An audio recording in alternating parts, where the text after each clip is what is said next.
Bom, gente, então, boa noite, né? 18h08, mais um encontro nosso do grupo de estudos em Educação, Infância e Teoria Crítica e do projeto Crítica Infância. Estamos aqui hoje com a participação da dona Flavinha.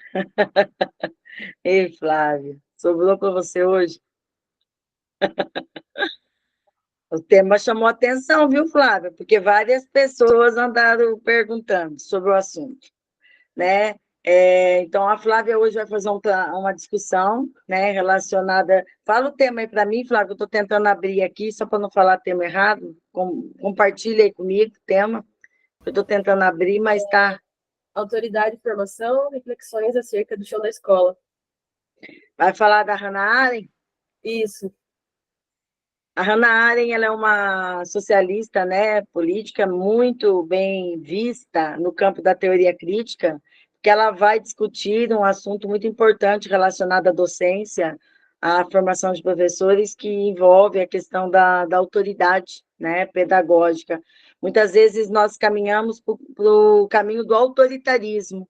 Será que autoritarismo, né, é a mesma coisa que a autoridade? Será que toda pessoa com autoridade é também autoritária? Ou toda pessoa autoritária tem autoridade? Será que são dois caminhos iguais, né? Ou poderíamos dizer que são caminhos distintos? Tem muitos que sejam na gestão, na formação, né, da atuação com professores, acabam, às vezes, caminhando pelo caminho da autoridade. E muitos outros escolhem o caminho do autoritarismo, né? Onde reina o poder, onde reina a manipulação, onde reina as chantagens, que infelizmente, mesmo no século XXI, ainda acaba acontecendo. Então, a Hannah Arendt acaba sendo uma referência importante.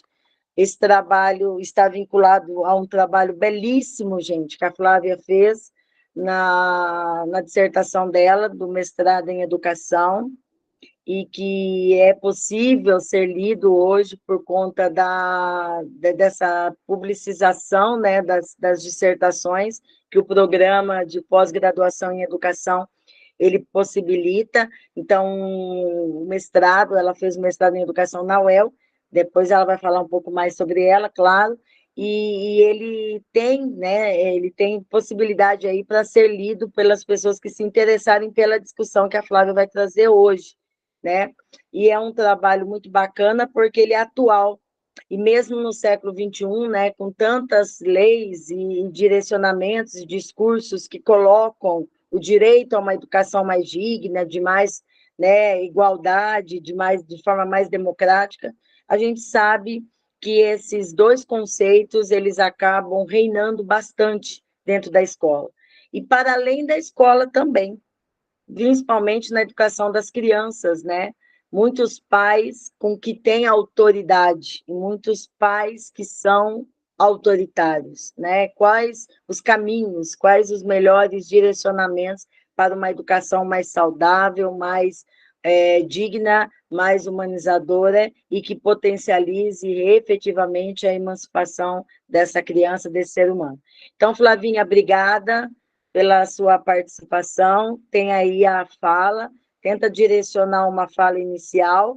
Eu acho que hoje a gente pode, como estamos com 9 pessoas, né? De repente, se alguém sentir, né, no interesse durante a fala da Flávia, pode ser assim hoje, Flavinha? Às vezes perguntar, né, ou pedir alguma coisa, desde que não seja o tempo todo, mas se alguém tiver uma necessidade durante a fala da Flávia, fazer algum comentário ou alguma pergunta, aí, de repente, podemos fazer diferente a metodologia hoje, tá? Ou também, no final, deixaremos um período aí no final para poder conversar um pouco mais sobre essas questões, tá? Obrigada, meninas. Obrigada, Roberta, pelo direcionamento hoje do grupo, tá? Quer falar alguma coisa, Rô? Não, não, é só isso. Só aguardando a fala da Flávia. Então, Flávia, e obrigada, gente, pelos que estão presentes, feliz. Oi, Pati, lindona. Tem que marcar um café para conversar. Ai, entraram mais pessoas, estamos em 17 do grupo. Ai, que 17. jóia! Só aparece para mim aqui 9. São 17. Olha que benção, é isso aí, eu estou orando aqui. Vai, Flavinha, manda ver, meu bem. Boa noite, pessoal. Vocês conseguem me ouvir bem? Bom, então, para mim é um prazer estar aqui. Quero agradecer muito a professora Marta, né, pelo espaço, pela proposta desse ano, de nos colocar, né, aqui, os orientandos, para compartilhar um pouco mais do que temos pesquisado, né? Acho que é um espaço bem rico. Então, muito obrigada pela presença de vocês. Como a professora bem colocou, eu vou falar sobre autoridade, ela fez uma perfeita fala, ela resumiu um pouco do que eu vou falar, e eu preparei aqui um material para direcionar um pouco a minha fala, e para ficar mais elucidativo também para vocês acompanharem. Mas, inicialmente, então, me apresentando, meu nome é Flávia, eu venho da educação física, então já vim num caminho um pouco diferente dos demais aqui, né, que são da pedagogia e afins, e aqui eu vou mostrar para vocês como é que foi esse meu encontro ou reencontro com a autora, né, que eu trago aqui hoje. Só um pouquinho.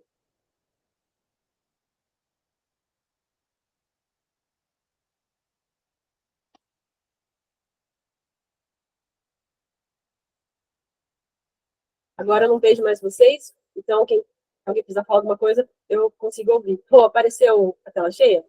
Apareceu, Flávia, perfeito. Então, eu direcionei a minha fala aqui em 3 momentos, né? Vou falar as minhas trajetórias acadêmicas e profissionais. Aí depois quero entrar um pouco nos conceitos da Arendt, que são fundamentais para entender depois o porquê que eu vou falar sobre, vou refletir sobre a minha prática, né? Então, a minha trajetória acadêmica, ela se deu totalmente na UEL. Eu tenho a licenciatura em Educação Física, depois eu entrei na especialização em Educação Física na Educação Básica, e aí, no finalzinho dessa especialização, já entrei no mestrado em Educação, e atualmente eu estou no doutorado em Educação, aí no último ano. Aqui um pouco das linhas que eu tenho pesquisado nesses últimos anos, basicamente, desde o meu TCC, eu trato da formação inicial e continuada de professores, educação física na educação básica, relações de gênero na educação física, identidade profissional também.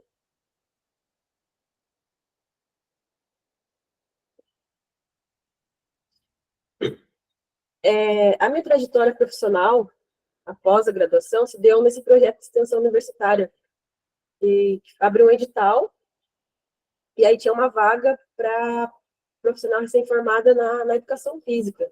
Se tratava de uma parceria entre a UEL e a Prefeitura de Tamarana, naquele processo de reformulação dos currículos, gerenciados pela Base Nacional Comum Curricular. Então, eu fiquei um ano nesse projeto.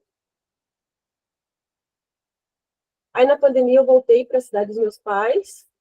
Aí, lá, eu fiquei um ano no Colégio de Integração, em que eu tinha turmas desde a educação infantil até o ensino médio. E ano passado eu assumi o concurso da Rede Municipal de Londrina, em outubro, e é onde eu estou até agora, e é o principal local em que eu vou colocar essas minhas reflexões aqui com vocês hoje. Pensando nessa dinâmica do grupo, né, que nós temos tentado, assim, nos últimos anos,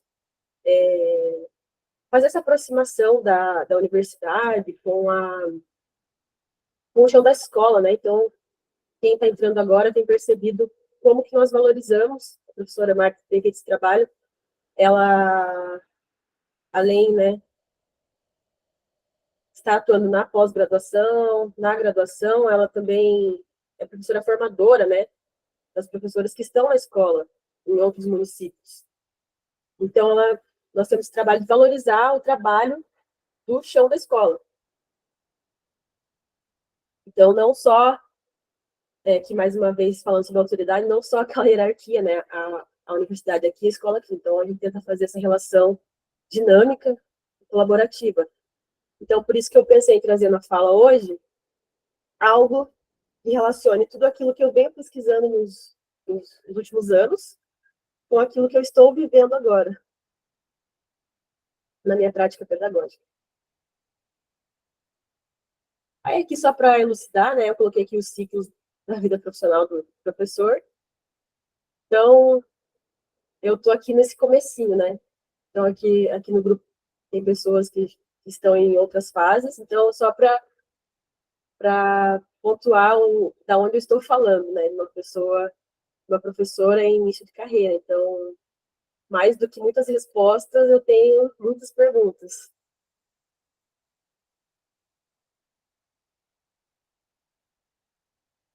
É que eu falar um pouco da onde surgiu, né, essa minha perspectiva teórica nesses últimos tempos. Eu coloquei aqui Hannah Arendt o reencontro porque a meu primeiro contato com a Arendt, eu tinha 14 anos. Eu ia ao mercado com a minha mãe, aí a minha irmã que está aqui, inclusive, ela ia nas revistas lá da, da Capricho, daquela banca do Rebelde, e eu ia nas revistas de filosofia. Então, uma revista que eu peguei da filosofia tinha alguns trechos de umas cartas da Hannah Arendt com o professor dela. E ali também tinha algumas sinalizações de quem era ela. E aquilo me chamou a atenção porque na escola não se tem muito aquele estudo de mulheres na ciência, mulheres filósofas, sociólogas, enfim. Todas as teorias que a gente estuda na escola, geralmente é algum homem, né? Então, eu acho que, de alguma forma, aquilo me trouxe uma identificação com ela. Assim, opa, tem uma mulher que está escrevendo, tem uma mulher que está sendo lida. Então, esse foi o meu primeiro contato. E o reencontro eu coloco porque, assim, eu tinha essas leituras secundárias, eu entrei na educação física e tive outra grata surpresa, porque aqui na UEL, o curso que eu fiz é um curso que eles, embora seja da educação física, ele está muito pautado nas ciências humanas. Então, no nosso primeiro ano, nós tivemos muita filosofia, sociologia, e então abriu espaços novamente para eu conseguir, né, adentrar um pouco mais nesse mundo da filosofia.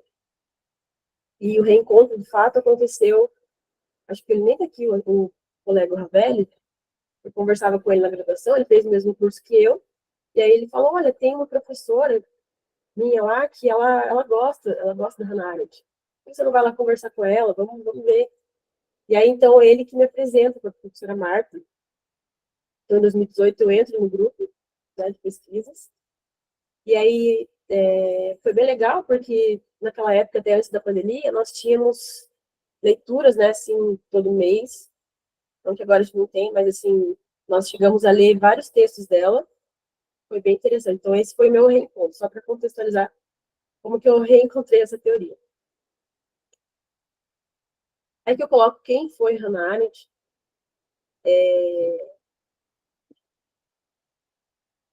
Ela, como a professora Marta falou, ela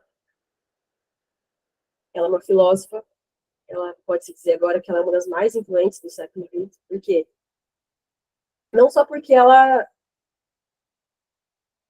no século XX, né, ela foi um período bem conturbado na história da humanidade. Ela, como uma mulher judia, morando na Alemanha, ela foi perseguida, né, foi atacada, mas ela não se abalou, ela, ela tentou compreender. Eu acho que o que mais me chama a atenção nela foi isso que ela deixa claro em muitos textos dela. Ela tentou compreender tudo aquilo que tinha acontecido.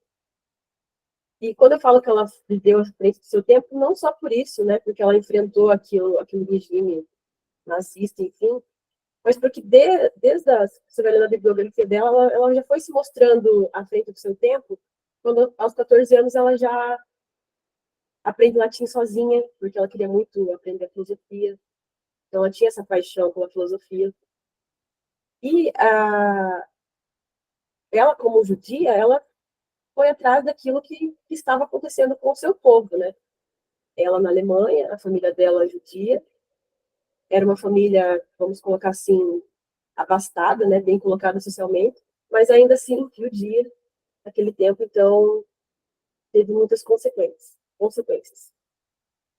Ela não queria, no primeiro momento, se tornar escritora, ela até coloca que foi uma consequência ela ter se tornado escritora, porque ela queria muito compreender tudo aquilo que estava acontecendo. Lá na Alemanha, ela teve acesso né, ela entrou na universidade, no curso de filosofia, e ela estudava o amor em Santo Agostinho, né, o orientador dela, o Karl Jaspers. Então, essa era a paixão dela, estudar o amor, as relações em Santo Agostinho. Mas lá na universidade, nos anos 30, ela começou a perceber que tinha algo errado. Começou a surgir umas ideias antissemitas, né? E parecia que os colegas dela, né, da universidade, não estavam preocupados com isso. Ou não estavam ligando, ou não estavam assim, de fato, percebendo o que estava para acontecer. Então, por isso que ela adentra a estudar as questões políticas daquele tempo. Quando surge, né, quando se tem a ascensão dos regimes totalitários na Europa, tanto o stalinismo, o nazismo, ela começa a perceber que a política estava sendo esvaziada de sentido, não só a política, mas muitas outras categorias importantes para a sociedade, como, por exemplo, a liberdade de expressão, o direito a ter direitos.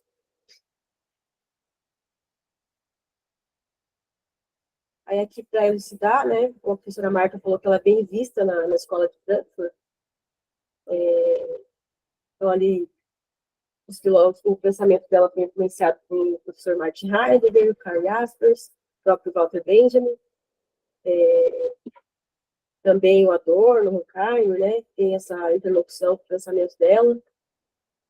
E o Walter Benjamin e esses outros aqui, além deles terem influenciado o pensamento dela, depois ela também acabou influenciando o pensamento deles.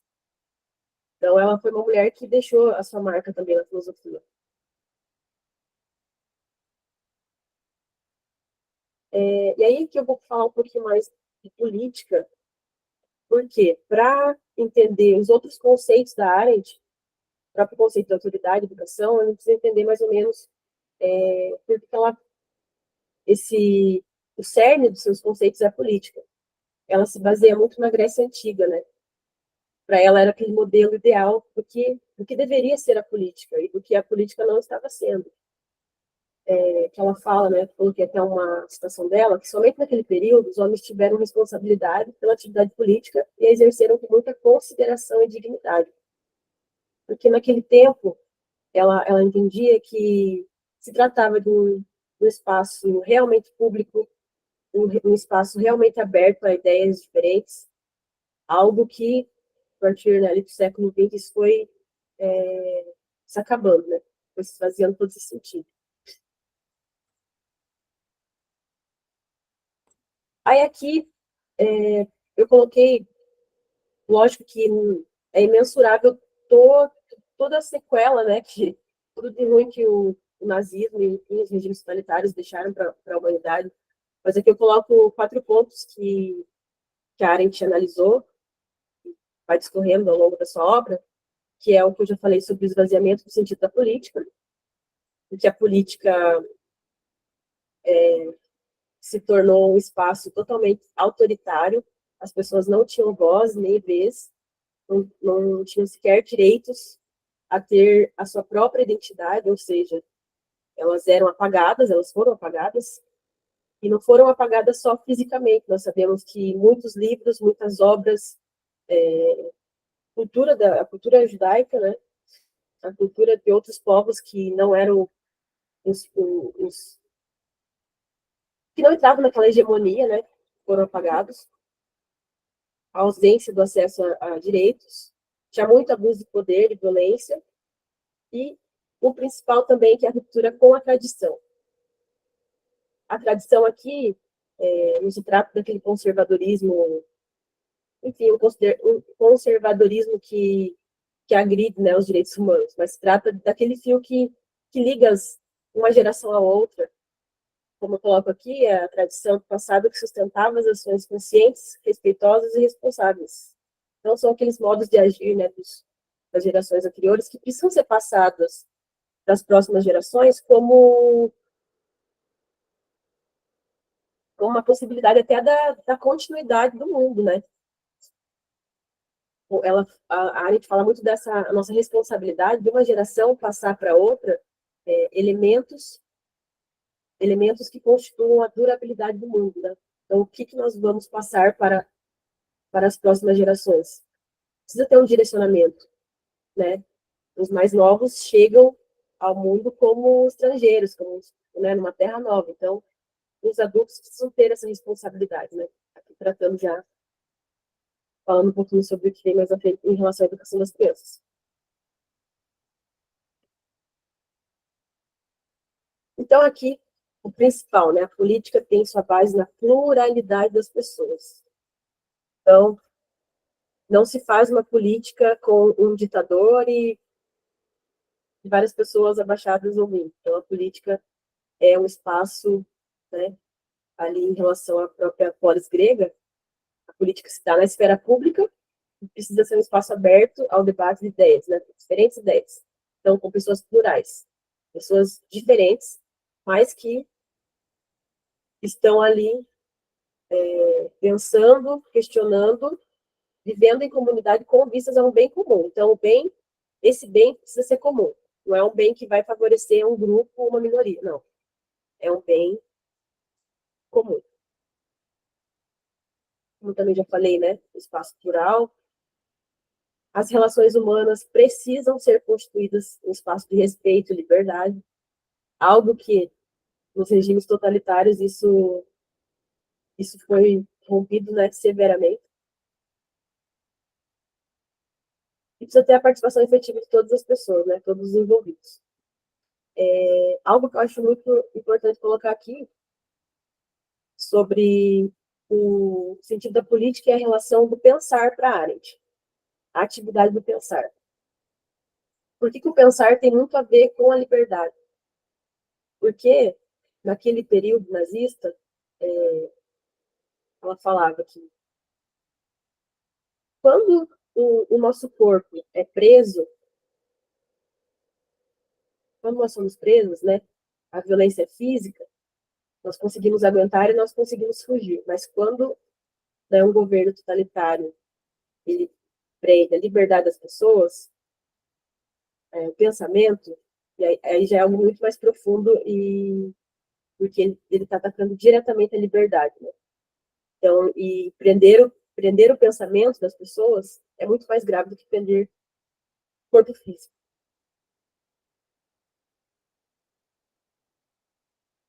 Então, o que tudo isso trouxe, né? Essa síntese dos problemas ali com os regimes totalitários. Justamente essa crise da tradição, que foi a crise principal que a modernidade trouxe, né, na ótica da Hannah Arendt. Por quê? Perdeu-se o fio com a tradição, perdeu-se os bons valores, né, a dignidade do ser humano. Então, muitos ali tinham uma escolha, né? Você é humano, você merece ser tratado como humano, não, você é a sua raça inferior. Então, teve essa desestabilização da vida humana. O processo de alienação do homem, que se deu muito também no campo das ideias, porque com as propagandas nazistas, muitas pessoas seguiam o nazismo, mas eles não sabiam realmente tudo aquilo que estava se passando por trás, né? Quanto horror e caos que aquele governo estava implantando. Tinha uma propaganda que tentava dizer justamente o contrário. Então, ali, a propaganda nazista mexeu muito com as ideias, né? No campo das ideias das pessoas. Com uma ideia de um povo ariano superior, enfim, que acabou atingindo a liberdade daquele povo. Não só os judeus que estavam sofrendo, mas também o povo alemão que achava, né? Muitas pessoas foram alienadas, achavam que estava acontecendo uma coisa, como na verdade estava acontecendo daquele horror totalitário. E também, diante de tudo isso, a fragilização do pensamento crítico. Eles colocavam, né, a sua ideologia acima de tudo e as pessoas não tinham espaço nem para pensar. E aí, eu não tinha espaço nem para pensar, porque até a própria privacidade foi quebrada naquele processo. Então, os nazistas pegavam livros, você não podia ler qualquer coisa. Então, tudo que as pessoas podiam pensar era demarcado, né, era delimitado. Até que você pode ler, você pode pensar. Então, tudo que saía daquela lógica também era massacrado. E a crise da modernidade também é resultado dessa crise política, dessa crise da tradição, que aqui a gente começa a entrar no campo da educação. No meu mestrado, isso acho que foi o principal aprendizado para mim, porque quando eu comecei a ler sobre a crise da educação, na educação, eu não me atentava, às vezes eu escrevia crise da educação, e aí, com essas leituras, a gente foi percebendo que a crise não é da educação, né? A crise é a crise da modernidade, que se espalhou em outras áreas, né? Nas áreas pré-políticas, como a área coloca, que foi na criação dos filhos e a própria educação.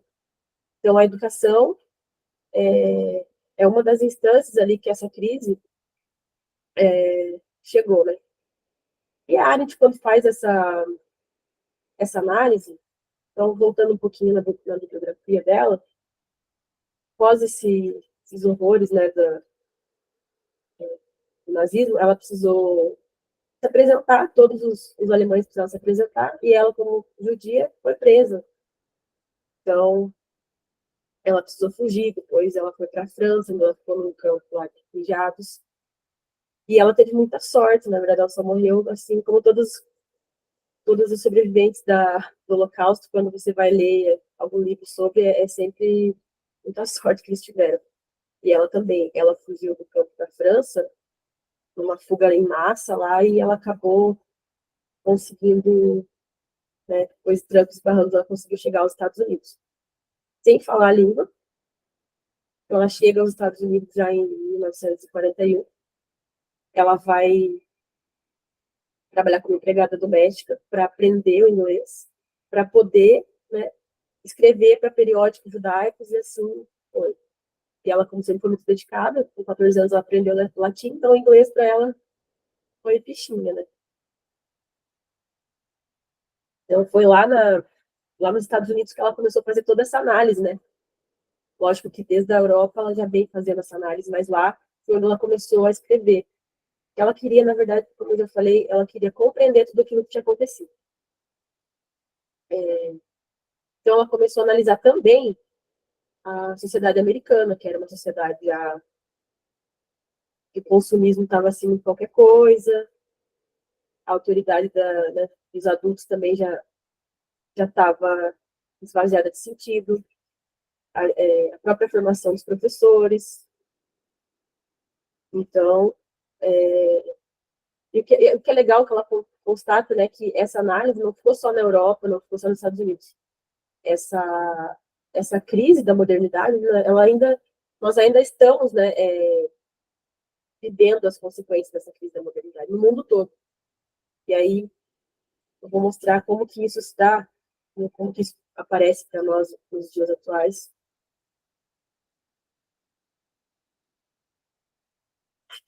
Aí aqui eu gostaria de falar um pouquinho, já entrando no conceito de autoridade, rapidamente.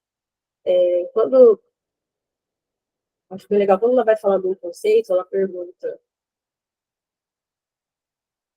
o que foi autoridade, né? Não o que é, porque já estava tão esvaziado esse sentido, então ela faz essa pergunta, o que foi a autoridade? Então, resumindo, a autoridade, como a professora Marta colocou, ela é incompatível com persuasão. Não tem nada a ver com autoritarismo.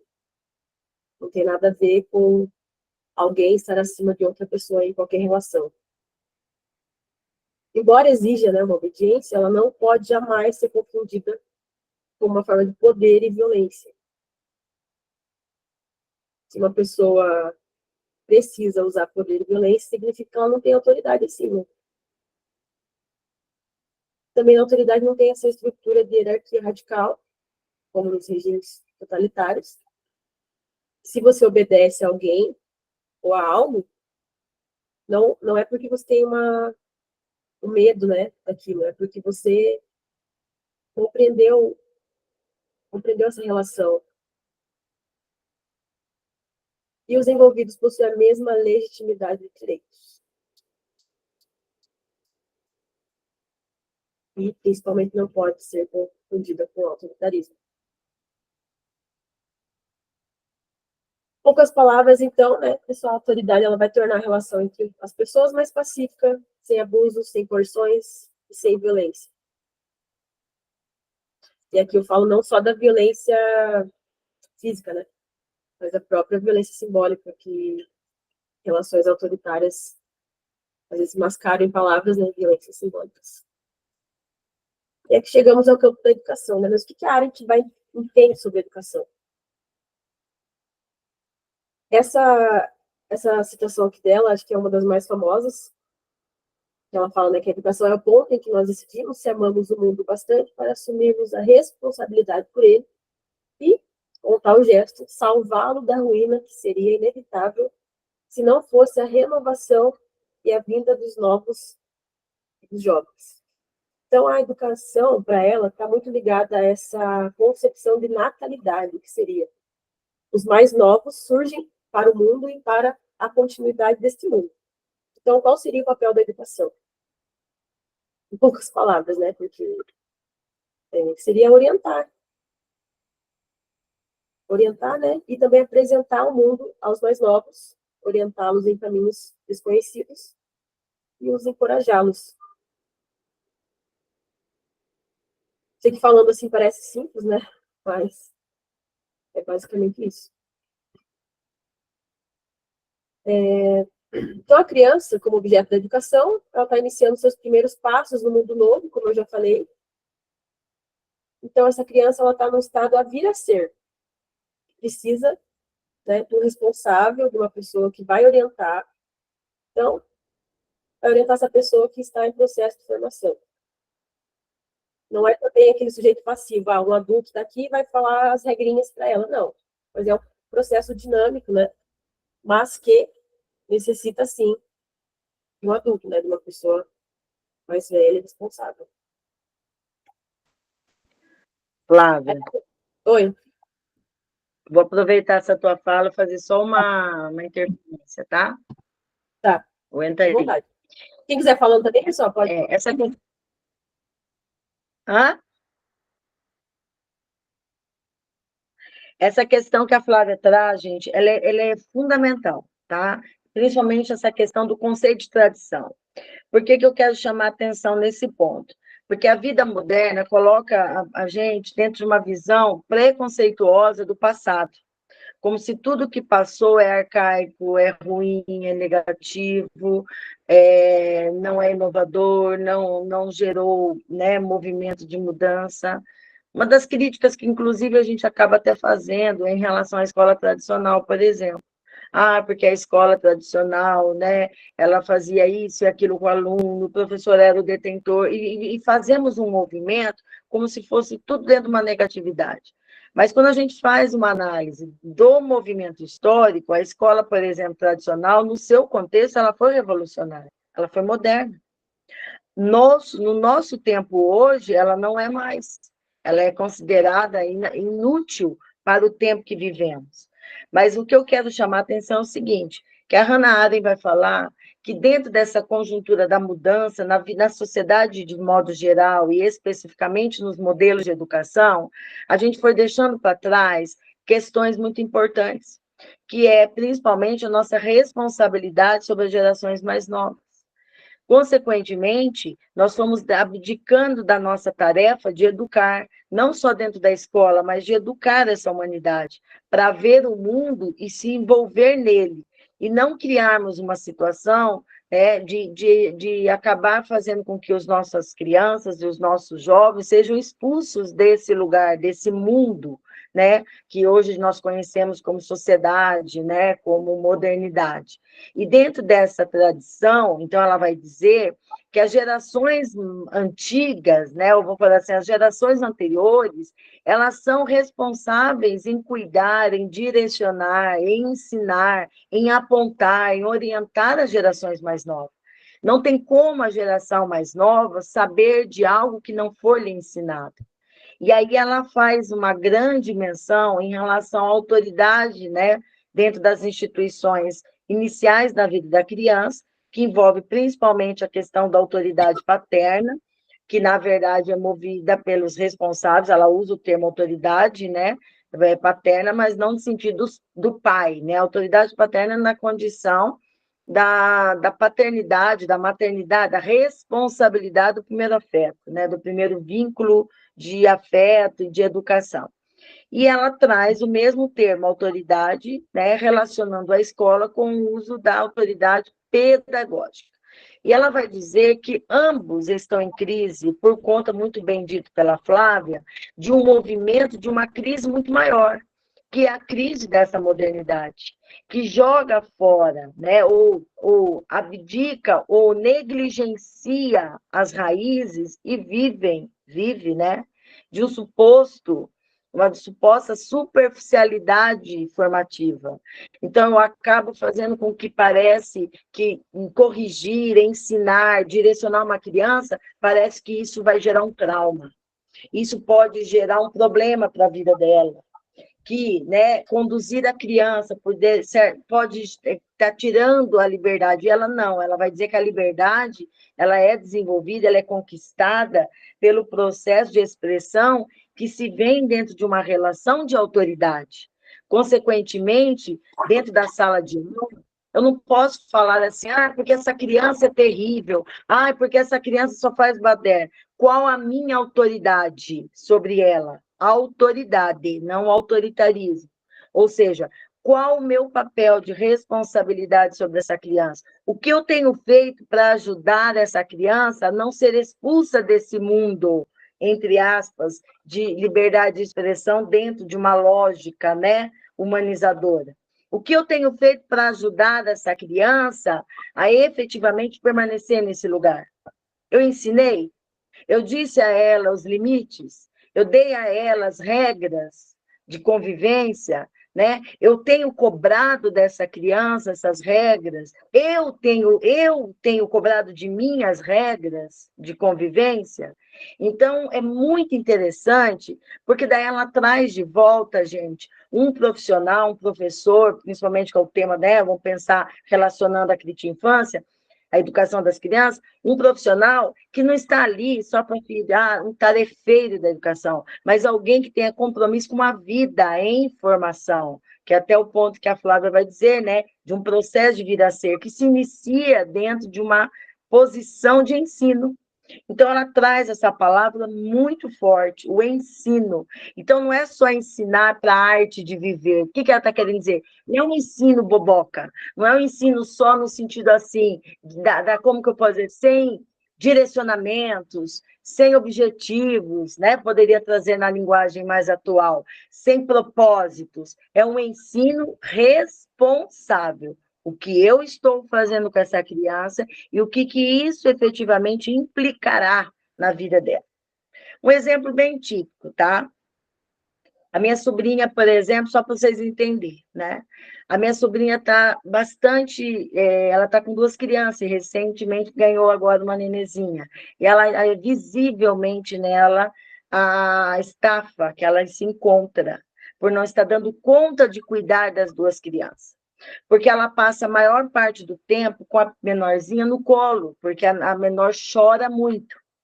E eu disse a ela, e o que você está fazendo enquanto autoridade, enquanto mãe? Tia, eu passo o maior tempo com ela no colo, estou querendo arrumar aquele pano para poder embolá-la, né, enrolá-la em mim, para eu poder conseguir fazer as coisas. Eu falei, você está errada. Então, vamos lá. Ela te anuncia as pistas. Uma das pistas, por exemplo, para não delongar, ela chora. E quando ela chora, você vai ao encontro e ela, né, acalenta, coloca ela no seu colo. Isso. E se você demorar um pouquinho, ela chora mais alto, ela grita. Isso. Quando ela faz isso, o que ela está gerando? O que ela está dizendo ao mundo? Você está demorando. Assuma a sua postura e venha me buscar. E aí você automaticamente está fazendo o quê? Aí eu corro lá e pego. Eu falei, isso. Então você agora vai ter que ensiná-la. Se você é autoridade na vida dela, você tem que ensinar que não é com gritos que você vai chegar. Então, quando ela gritar, chorar mais, essa hora é a hora, né, que você não pode ir. E alguém diria, os modernistas, vai deixar chorando? Não, assim como ela começa, ela para. Se ela tem estratégia para chorar mais alto, ela vai compreender também que com o choro mais alto ninguém veio. A mãe só vai voltar quando o choro estiver na primeira fase, que é o choro menor, ou não mais chorando ou resmungando. Isso é doído, Hannah Arendt diria, mas aí que tá, porque você perdeu a tradição, você perde a sua posição de ensinar, você está à mercê da criança que precisa de você. Então, você vai virar o quê? O caminho vai ser autoritarismo. Quando você não aguentar mais, você, dependendo da idade, você vai bater, ou você vai gritar, ou você vai ficar estressado, ou você vai, né, fazer outras coisas que não deveria. Por quê? Porque daí você se anula na autoridade, consequentemente, só lhe resta autoritarismo. Então, quando eu assumo minha posição, eu consigo ir regulando. É uma palavra horrorosa, mas ela é a melhor que eu consigo usar agora. Regular, eu vou criando estratégias para que essa criança aprenda e eu não perca a minha responsabilidade sobre ela em relação à própria geração. Se eu sou numa geração mais antiga, eu tenho que estar com autoridade sobre a mais jovem. Ok. Perfeito, professor, perfeito. Exatamente isso. Acho que contemplou muito o que eu estava falando e que eu vou falar também, que além dessa orientação, nós temos, acho que, agora já entrando aqui, pedindo nas minhas experiências, nós temos, acho que, dois extremos que eu percebo muito, que é algo que também a Hannah Arendt, ela dá esse subsídio teórico. Eu fui colocando aqui as minhas constatações iniciais, né, lembrando que eu sou uma professora em início de carreira, e aí tudo que eu vou percebendo da escola, eu, tem algo que a Arendt falou, algo que eu li da Arendt, por exemplo, uma situação, dois extremos que eu digo tem aquele professor, aquele pai, né, aquele responsável que é autoritário, e tem aquele pai, aquele professor que é negligente. Então, são dois extremos. E os dois, eles afetam negativamente, né, as crianças. Os dois casos, eles desorientam. Tem um caso que tem, acho que me tocado muito, assim, na escola, em relação, até uma criança da educação infantil, em uma das escolas que eu estou, é que todo mundo perdeu o controle das crianças. Todo mundo. E eu me incluo nisso. É uma criança que tem 5 anos, uma criança que você percebe que ela está em sofrimento, mas, assim, é uma criança que os próprios pais chegaram para a escola e falaram, mas o que eu faço? Eu não sei o que fazer. Então, que negligência que é essa? Que cuidado que é esse? Que educação, né? Que esses pais vão dar para essa criança, se eles não sabem o que fazer com aquela criança. A criança, basicamente, ela bate na diretora, ela bate nos colegas, ela não aceita regras, ela não quer fazer nada. E aí a gente chama para conversar com os pais, porque eu até tenho 2 aulas com essa criança por semana, mas e nessas 2 aulas, assim, já temos muitos conflitos, e eu tento, né, questionar, perguntar, enfim. Isso é um caso que eu vejo que é muita negligência. Por quê? Os pais falam uma coisa, mas quando os avós vão na escola, você percebe, eles... nas palavras da Arendt, seria, eles recusaram-se a assumir a postura que isso deveria ser, né, ser a principal. Eles colocaram uma criança no mundo e eles estão negligenciando essa educação. Então, isso é um dos pontos da crise. Então, se percebe que cada problema da escola, a Arendt escreveu. E olha que ela não é uma estudiosa da educação, né? Ela tem poucos escritos na área da educação. E por que ela está tão atual? Porque ela, assim, no início daquela crise, ela identificou pontos que até hoje a escola, a família ainda não encontrou, assim, não encontraram maneiras de lidar ou algumas formas de lidar. Tem-se caminhos, né, possibilidades, mas a negligência, para mim, e o pessoal aqui que também tem educação básica sabe da negligência que eu estou falando, que não é só a negligência material, né, objetiva, física, mas a negligência emocional. Tem crianças na escola que me chamam de mãe, elas falam, eu gostaria que você fosse minha mãe. O que você faria se você fosse minha mãe? Você ia me amar? Então, é muito duro você ver isso, ouvir isso de uma criança de 5 anos. E ela não tem uma base principal, né? E primeira, que deveria ser um direito, né, de vida. Ter responsáveis que estejam ali por ela. Então, crianças que estão sozinhas no mundo. Que a Arendt vai falar que elas foram, né, excluídas desse mundo, como a professora Marta bem colocou. Elas estão novas, já foram excluídas do mundo. Elas estão... Olha, falando nisso, teve uma situação do menino que 10 anos que ele chegou aí sozinho no postinho, que não tinha quem levasse ele. Então, assim, são situações de total negligência. Mas, assim, rapidamente falando um pouquinho das minhas experiências, para não tomar muito tempo, conseguir falar um pouquinho. Assim, com muito respeito eu vou falar, porque, como a professora Marta colocou, né, é uma cultura do autoritarismo, então eu não estou aqui para criticar as que vieram antes de mim, as que estão há mais tempo na escola, mas, assim, a minha constatação inicial é que nós temos ainda, assim, uma cultura do autoritarismo. E nós, da educação física, teve conversa, assim, nas formações, enfim, é algo que explode na educação física. Por quê? As crianças, elas são moldadas na sala, né? Então, quando elas saem, abriu a porteira, né? Tudo acontece na educação física. Os conflitos, né, os embates, tudo acontece na educação física. Então, num primeiro momento, para o professor inicial, eu tive, né, que me pôr ali nesse primeiro momento, porque para eles entenderem a minha relação. E algo que me chamou muita atenção logo no ano passado, nas primeiras semanas, é que eles chegavam muito agitados. E, claro, né, você me conhecia ali na apresentação inicial, eles ouviam e depois ficavam muito agitados. E aí eu falava, pessoal, eu preciso começar minha aula, preciso conversar, preciso... E aí o menino falou para mim, professora, você precisa brigar com a gente. Eu falei, oi? Você está falando muito baixo, muito... Não baixo, você está falando de calma. Tem que brigar. Eu falei, mas por que brigar? Ah, porque a nossa professora, ela briga para a gente escutar. Eu falei, mas será que é necessário? Será que vocês não conseguem me ouvir sem eu precisar brigar? Ah, professora, eu acho que não. Todo mundo aqui na sala, a gente só escuta se ela se brigar. Ah, mas eu não gostaria de brigar com vocês. Eu não gosto de briga, eu gostaria que conversasse numa boa, tivesse aula legal. Que eu não vim aqui para brigar com ninguém.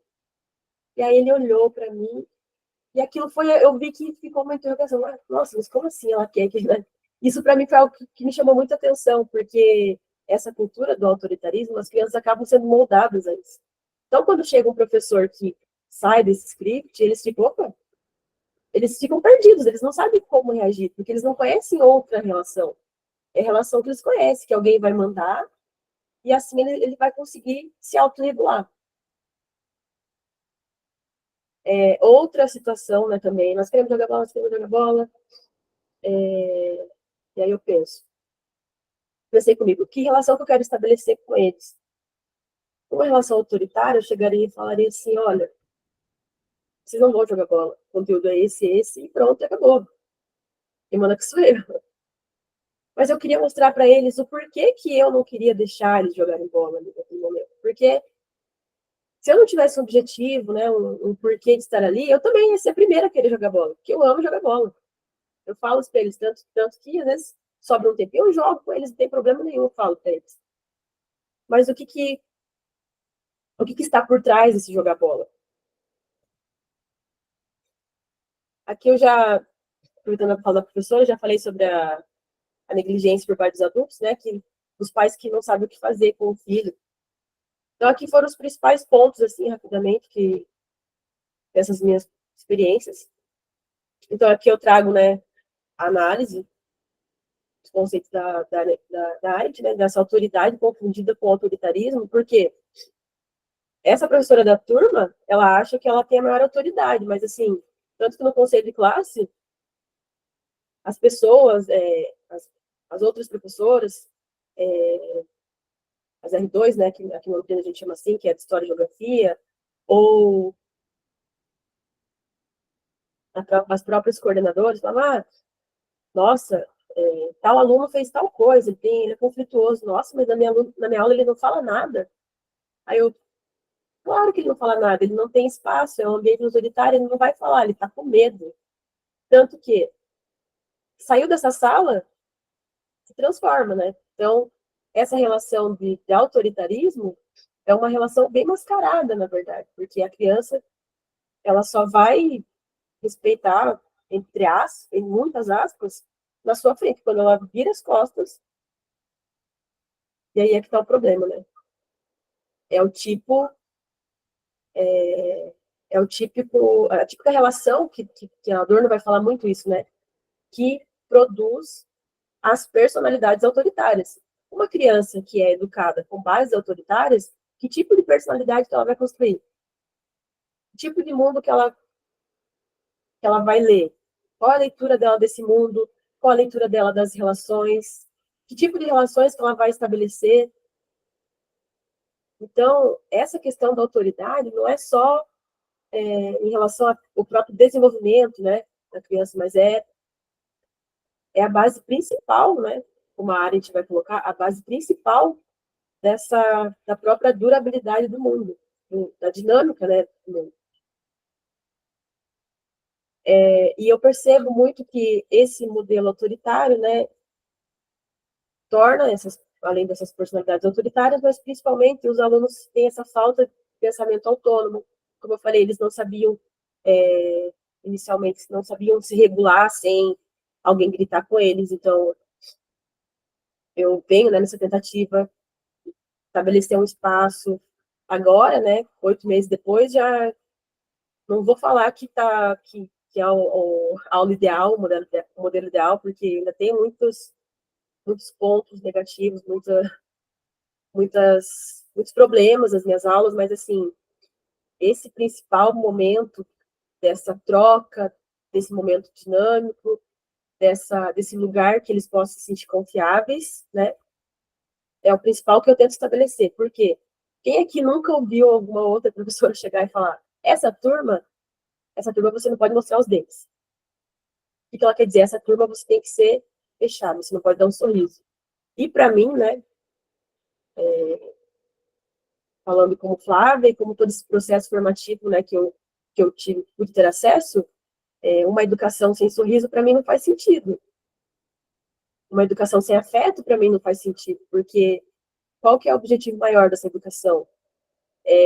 Eu transferir, jogar, enfim, conteúdos nesses alunos, porque o autoritarismo está muito ligado a isso, né? Ao conteudismo e o resultado do que aquilo vai dar. Então, o aluno que está em silêncio, que vai fazer tudo que eu mando, ele vai tirar notas, então meu trabalho vai ser ótimo. Então, isso que é um cuidado da área também.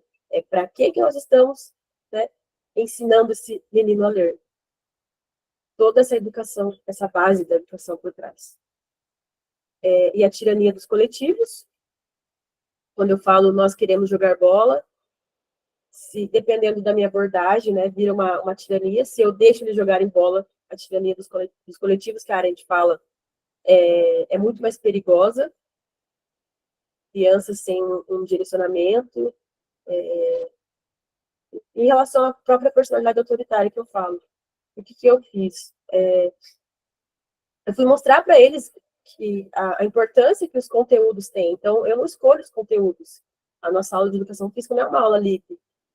Eu fui mostrar o currículo para eles. Olha, nesse trimestre eu preciso ensinar vocês isso, isso, isso. É um direito que vocês têm. Se eu não ensinar isso para vocês, eu estou negligenciando, né? O que eu quero dizer, eu estou negligenciando a educação de vocês. Então, o que isso quer dizer? A diferença entre autoridade e autoritarismo. Autoritarismo eu falaria, não, vocês não vão jogar bola, porque eu vou dar minha aula é assim, assim, assim, pronto. Mas eles entenderam por quê? Eles entenderam, eles entenderam que eu tenho um objetivo, que eu me importo com a educação deles. Então, essa relação de autoridade é muito isso, um diálogo, né? Você dá voz para o seu aluno, o aluno participar do processo, que é muito importante, porque hoje muitos alunos, né, fazem as coisas, mas eles não sabem por que estão fazendo. Estão fazendo só porque alguém está mandando, mas qual que é o objetivo daquilo? Eu vejo isso porque até no próprio ensino médio, eu me perguntava, nossa, mas para que isso? Porque a nossa educação é uma educação voltada para você fazer sem compreender, né? Você fazer de algo totalmente de forma utilitária. Então, aqui, fechando um pouco isso, de acordo com a autora, os adultos são responsáveis por conduzir as crianças na fase da vida em que estão, né? Porque assim eles vão conseguir, um dia, criar seu próprio caminho. E como o Adorno fala, né, sobre a emancipação, que é a educação para a emancipação, a Arendt fala no mesmo sentido também, ela só que ela vai falar no agir politicamente. O que seria isso? A pessoa, ela ser capaz de ter um pensamento crítico, de fazer suas escolhas próprias, de agir politicamente, né, com base nessa relação de autoridade, com base nessas relações saudáveis e que levem, né, todos para um bem comum e não o bem que nós estamos acostumados, que é só para uma minoria. Então, aqui, já indo para o final, a grande crítica da Arendt recai sobre a negligência dos adultos em assumir o compromisso em instruir as crianças, deixando aquilo que a Marta falou, deixando-as em mundo à parte, sem compreensão das dinâmicas e dos perigos do mundo. A pensadora identificou que os adultos recusaram a autoridade e por conseguinte, se recusaram a assumir a responsabilidade pelo mundo ao qual trouxeram os mais novos. Então, fica aí uma reflexão, né, sobre a nossa responsabilidade como educadores, muitos aqui como pais também, e pensarmos sempre apesar de todos os desafios que nós sabemos que não é fácil a educação, tem dias também que a gente cansa, tem dias que está muito difícil, mas temos essa base da nossa prática pedagógica de assumir esse compromisso com a educação das crianças. Então, aqui eu já falei as primeiras ações que eu tive a partir dessas reflexões, dessas inconsistências que eu identifiquei, né? É o processo de construção de relações baseadas na autoridade, a participação dos alunos no processo. Então, sempre deixar muito claras as regras, até construir as regras, principalmente na educação física, as regras de cuidado, de convivência, as regras, não só dos jogos, mas as regras de convivência mesmo, a compreensão dessas regras. Vocês entenderam essas regras? Por que é necessário essas regras? Tem outras regras que nós poderíamos acrescentar, vocês acham necessárias? E aí eles vão colocando. Já fiz esse exercício com criancinhas do primeiro ano, eles vão falando do P5, eles falam. Então, um ambiente democrático, né? Dar voz para essas crianças. Claro que isso não significa que eles vão dominar a tua aula, que eles vão fazer o que eles querem, mas você vai dar voz e vai orientar, né? Como adulto da relação. Aí, rompendo a arbitrariedade, como eu já falei também, vamos conhecer o currículo. Não é só porque eu estou falando, mas é porque tem toda uma base por trás. Então, tudo isso significa dizer que eu assumi, né, um compromisso político, ético e social, muito baseado no que a Arendt fala, na educação, essa responsabilidade pelo mundo assume a forma de autoridade.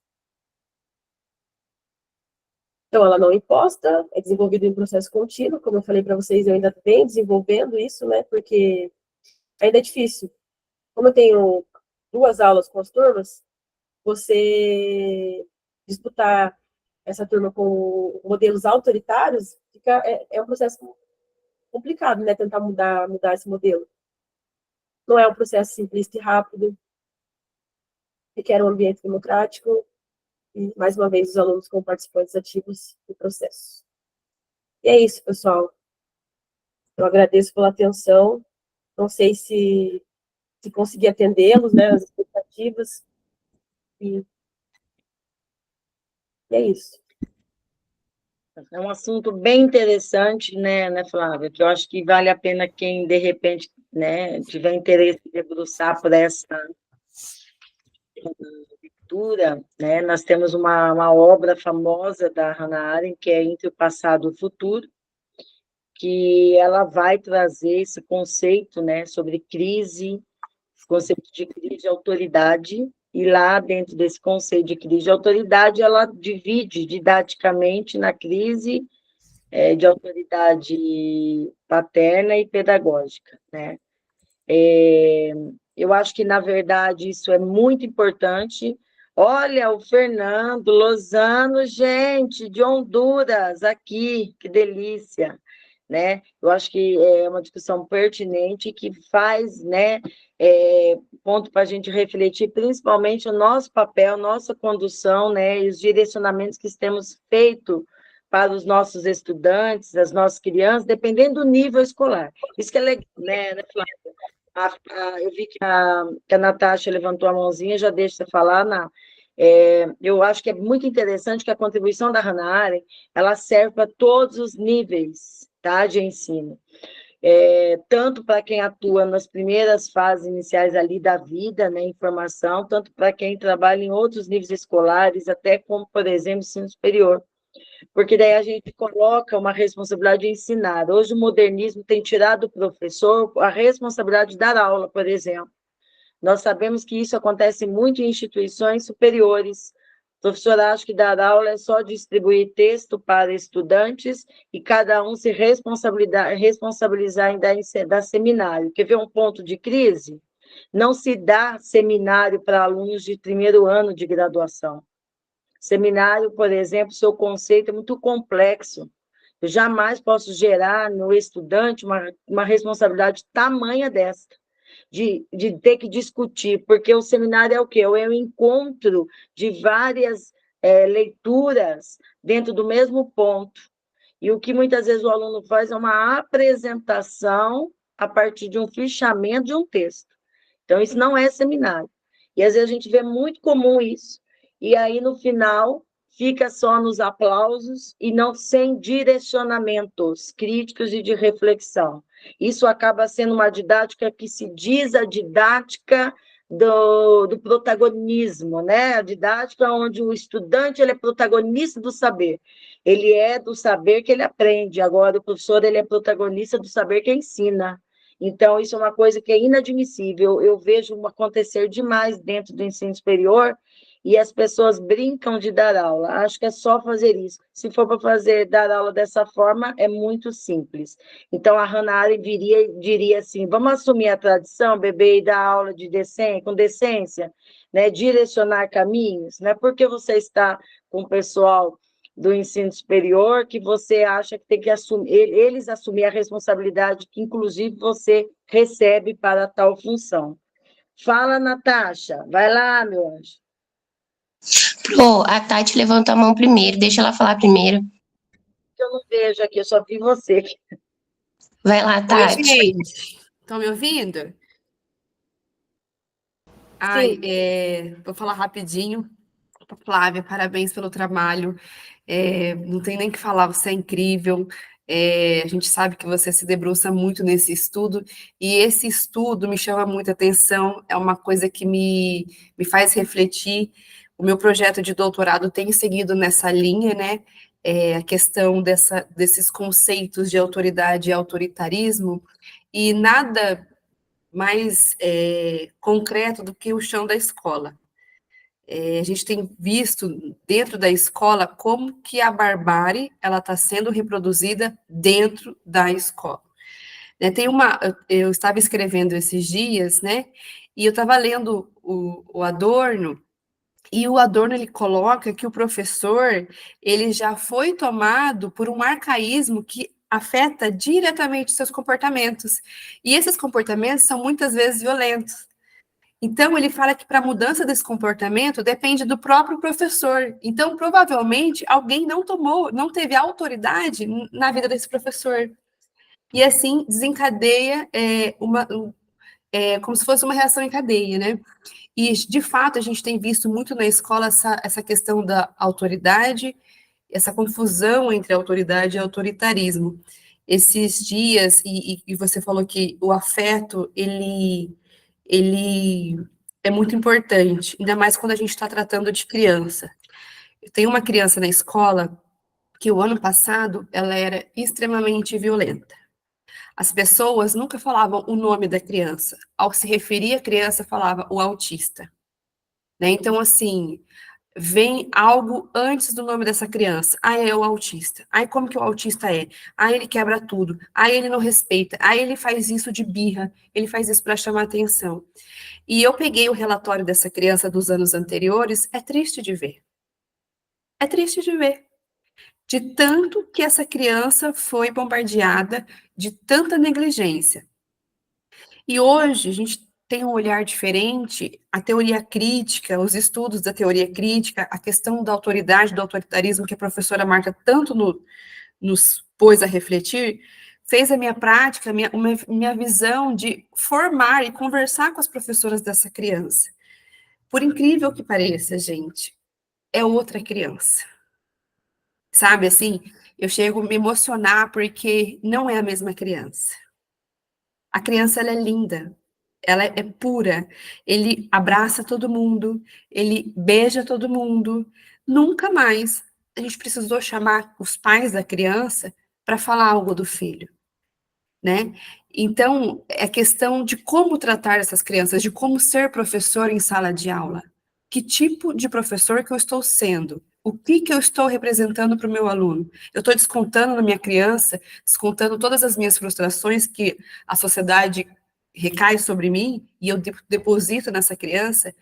Hoje essa criança só abraça, é só beijo, ela vai feliz para a escola, volta feliz, manda beijo.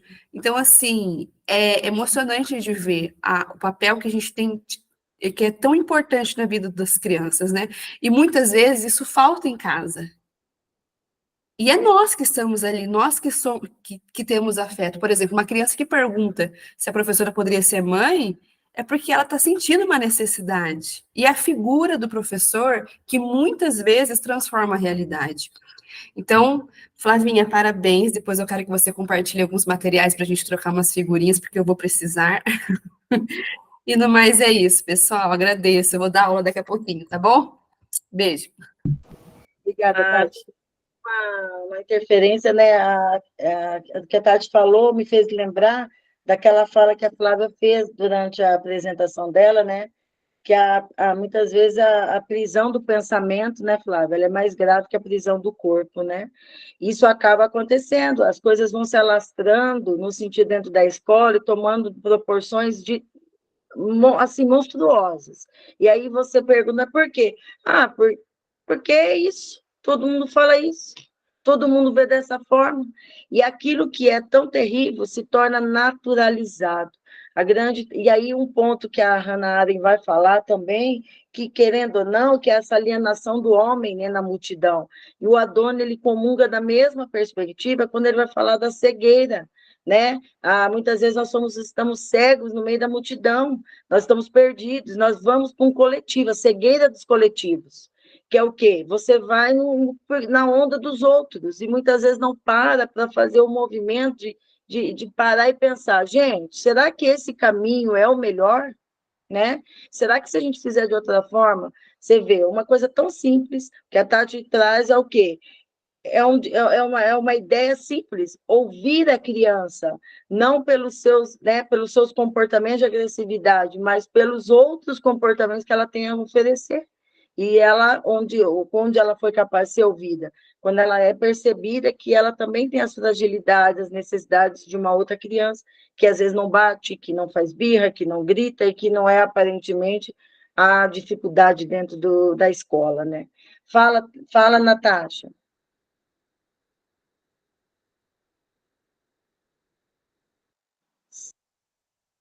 Sem Microfone, áudio.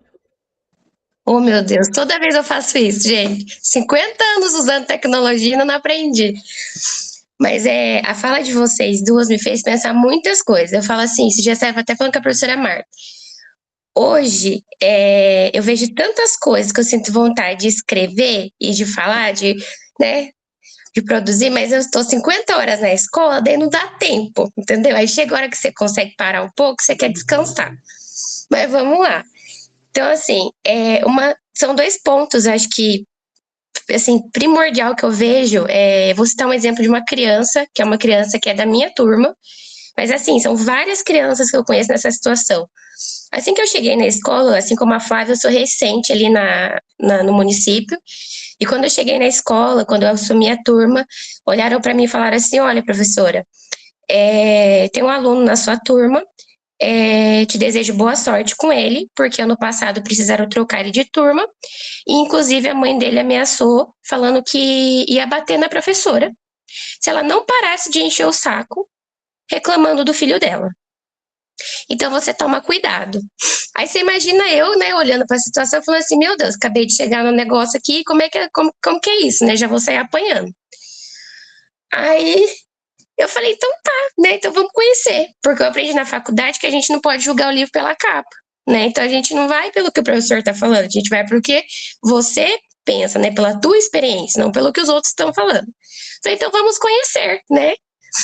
E aí, no meio desse bolo todo, em resumo da ópera, é uma negligência total de responsabilidade da família, sabe? De uma forma geral, assim. A mãe coloca ele para jogar no celular, então, assim, não dá atenção para a criança, compra a criança com coisas, né? E aí, quando ele não faz o que ela quer, desobedece, ela pune ele. Então, por várias vezes ele chega na escola marcado, por várias vezes ele chega na escola e espontaneamente relata para mim, ai, ontem eu apanhei com fio de secador, fora N situações.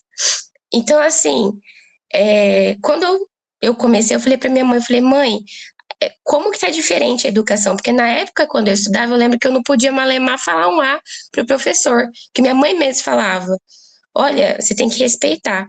E hoje está muito diferente, mas porque não existe uma base, a família não dá uma base de educação, né? Então, assim, dentro de casa, a própria família não tem uma estrutura, não tem uma base de educação. Eu tenho criança que não toma banho faz sei lá quantos dias, mas porque a mãe é usuária de droga e não está ali presente.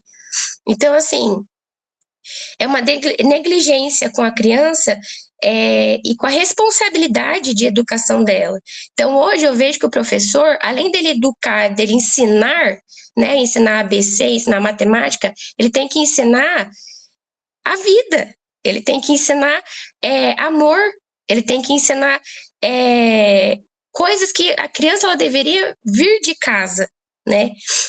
E o que acontece? Eu percebo que essa mãe, né, com essa educação dela de eu vou punir, eu vou bater, essa criança ela tem tanta raiva dentro dela.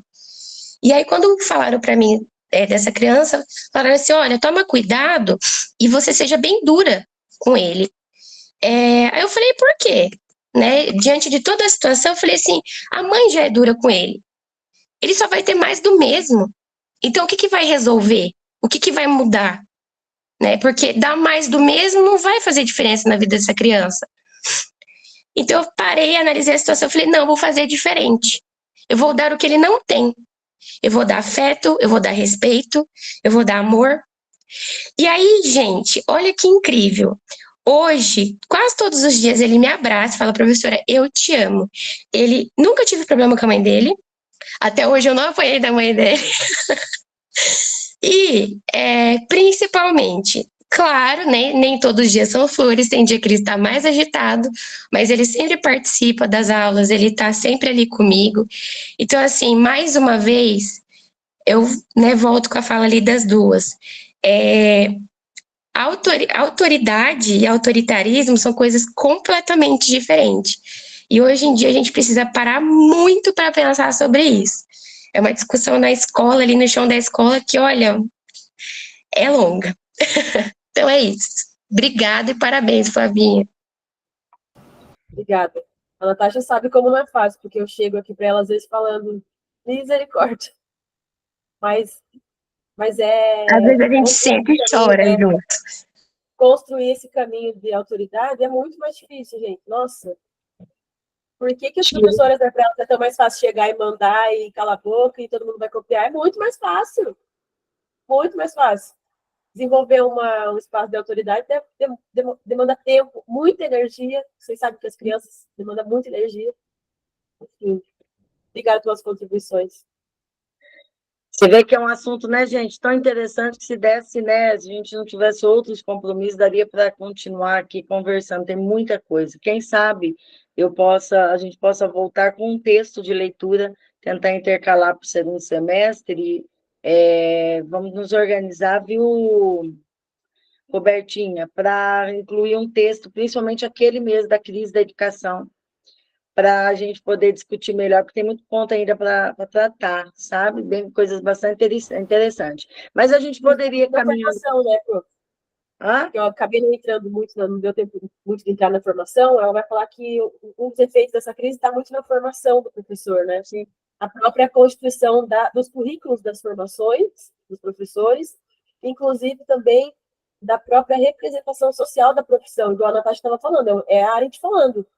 Quando a mãe fala que vai bater no professor, representação social, né, que se tem do professor hoje em dia, algo que há muitos anos, né, na educação tradicional não se tinha esse desrespeito por parte dos professores.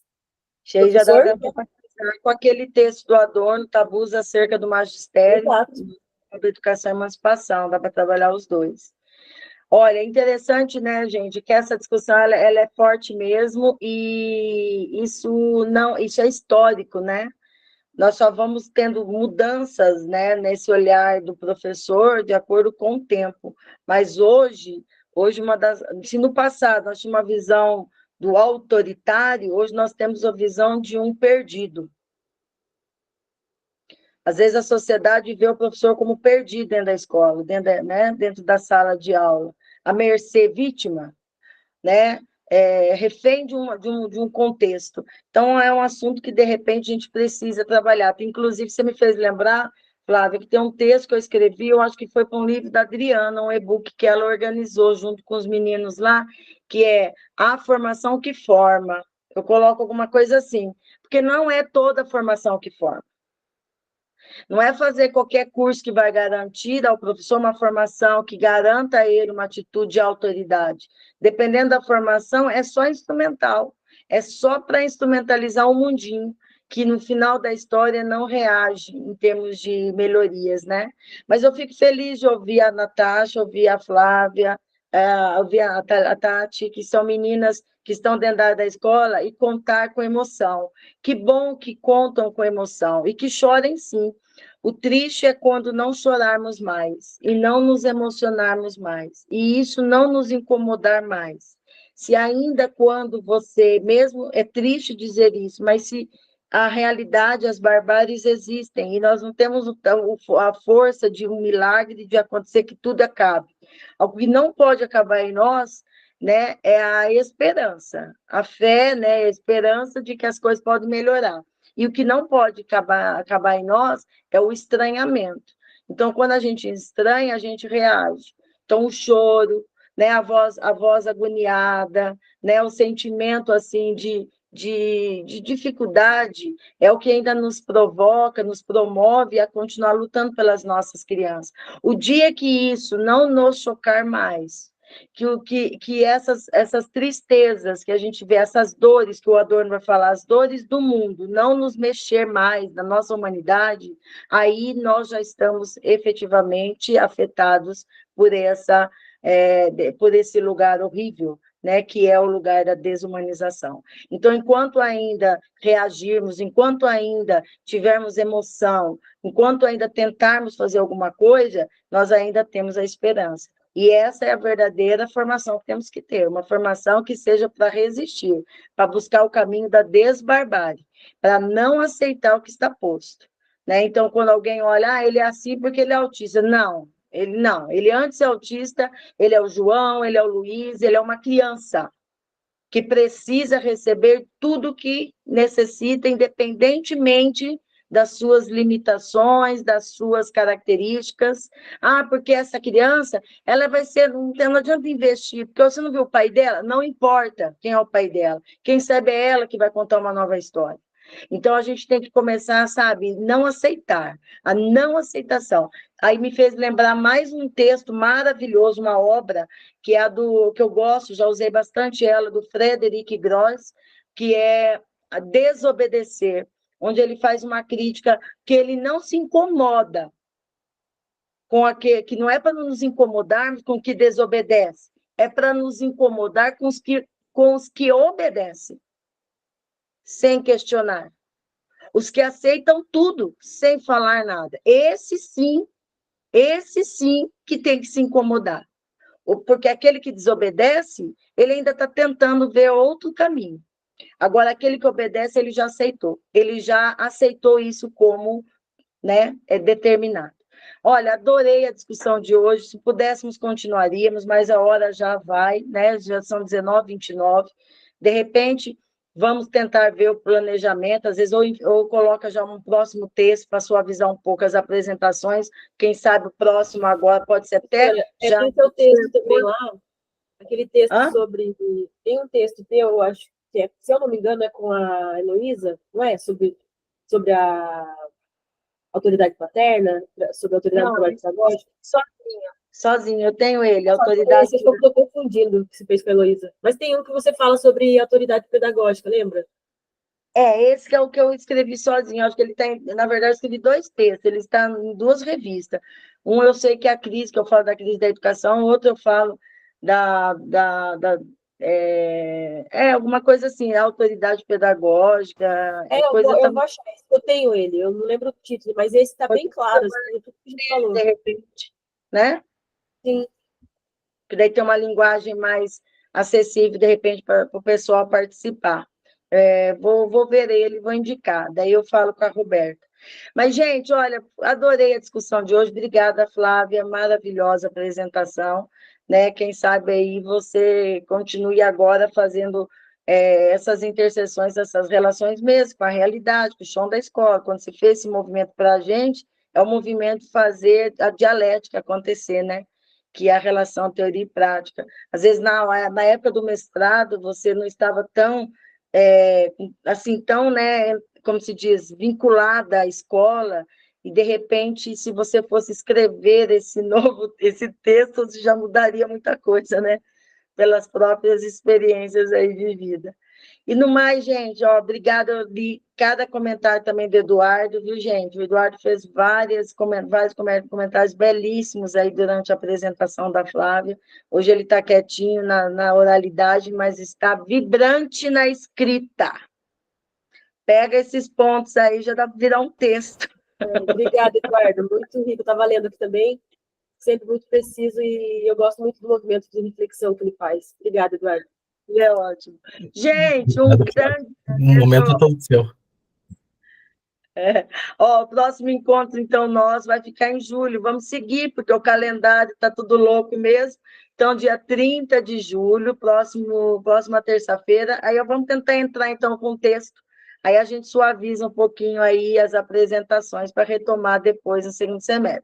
Obrigada pela participação de todas, todos. Um grande beijo, tudo de bom. Valeu, Pati. Shirley, estou feliz, hein, Shirley? Fica firme, hein? Não desiste, não. Marcelinha, tá aí, firme, Carol, que eu não estou vendo todo mundo aí. A Denise, a Denise estava aí também. Um beijo grande, viu? Tudo de bom. Acho que tem que desligar aí a gravação. Carol. Alô. Tchau.